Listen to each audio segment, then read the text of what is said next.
Most decks in Ontario require a building permit. Now, the first major misconception that we hear is that, well, I already have a deck. I'm just replacing it. It's about the same size. It's about the same footprint. Well, the reality is the moment you touch that framing of an existing deck, you need a building permit.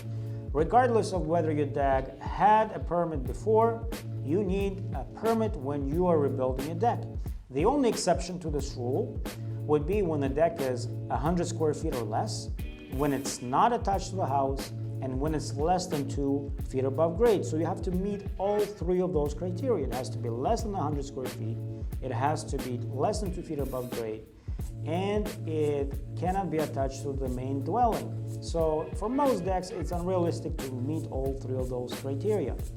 Now, practically speaking, not all people choose to get a deck permit, because even if you build without a permit, you can get a permit after the fact, provided, of course, that this deck still meets zoning requirements and provided that it was built properly. Our company gets involved in situations where, a deck is built and then the city approaches a client and tells them they need a permit. They're not fined, but they are told to bring their deck up to code or to get a permit for an existing deck. In some cases, the contractor is long gone because it's not really their responsibility to get a deck building permit. The other problem with many contractors in the deck building industry is that they're not certified. They'll tell you they've done these decks and they'll show you pictures, which maybe they're pictures or not, who knows. And they'll tell you that that everything that they're doing is to code. But how do you really know? If you're not getting a permit, and if the company that you're choosing is not reputable, doesn't have a strong reputation, you may be getting a deck that's not built to code. And we've seen cases like that where the whole deck has to be taken apart because it's impossible to fix all of the problems with the deck that was done without a permit.